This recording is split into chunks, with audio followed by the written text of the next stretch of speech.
আজি মই এটা নতুন ৰেচিপি লৈ আহিছোঁ অটছ ৱেট লছ ৰেচিপি যিটো খালে আমাৰ ওজন কমে সেইটোৱে মই আজি লৈ আহিছোঁ আজি চাওক মই প্ৰথমতে অটছ লৈছোঁ 2 কাপ ল'ম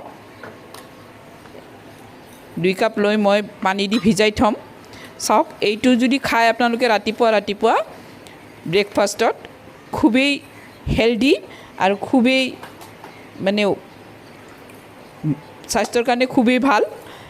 চাওক এটা স্মুথি বনাম আমেদি বনাম মই তাত কোনো চেনি নাথাকিব কোনো গাখীৰ নাথাকিব চাওক মই পানী দি ভিজাই লৈছোঁ নো চুগাৰ নো মিল্ক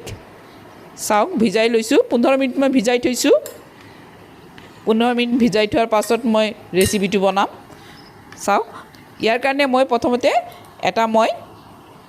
আম ল'ম এই আমটো মই কাটি ল'ম আপোনালোকে এৰাইও ল'ব পাৰে যেহেতু মই চেনি নিদিওঁ চেনিৰ সলনি মই আম দিম ৱেট লছত আমটো খাব পাৰে ওজন যাৰ কমাব বিচাৰে এইটো আম খাব পাৰে চেনিৰ সলনি আমটো খাব পাৰে এতিয়া চাওক মই আমটো কাটি লৈছোঁ অটছটো এনেকুৱা এটা বস্তু য'ত ফাইবাৰ বেছি আছে যাৰ কনষ্টিপেশ্যন আছে তেওঁলোকে এই অটছটো খাবচোন কনষ্টিপেশ্যনটো দূৰ হৈ যাব আমটো মই এনেকৈ চামুচেদি এৰাই লৈছোঁ চাওক মিক্সি জাৰত দি দিছোঁ সেই ফালটোও মই কাটি ল'ম গোটেইখিনি মই এনেকৈ কাটি ল'ম চাওক এনেকৈ গোটেইখিনি কাটি ল'লোঁ ইয়াৰ পৰা মই অকণমান আম সৰু সৰুকৈ কাটি এটা ছাইড কৰি থ'লোঁ এই অটছখিনি মই পানীত ভিজাই থৈছিলোঁ 15 মিনিট ভিজোৱাৰ পাছত মই আকৌ এতে ঢালি দিলোঁ ঢালি দিয়াৰ পিছত মই মিক্সিত মাৰি ল'লোঁ মাৰি দিয়াৰ পাছত চাওক পেষ্টটো তাৰ কালাৰটো চাওক তাৰ টেক্সচাৰটো চাওক কি ধুনীয়া হৈছে ইচ্ছা কৰিলে আপোনালোকে এতিয়া পানীও মিক্স কৰি ল'ব পাৰে গাখীৰো মিক্স কৰি ল'ব পাৰে যিহেতু মই ৱেট লছৰ কাৰণে বনাইছোঁ সেইকাৰণে মই গাখীৰো দিয়া নাই চেনিও দিয়া নাই ইচ্ছা কৰিলে মধুও দি ল'ব পাৰে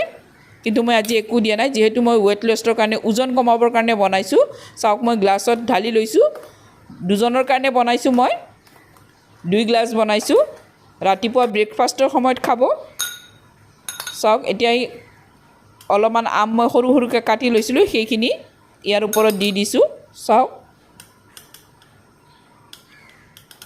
ফৰ ডেকৰেশ্যনৰ কাৰণে আৰু খায়ো ভাল লাগে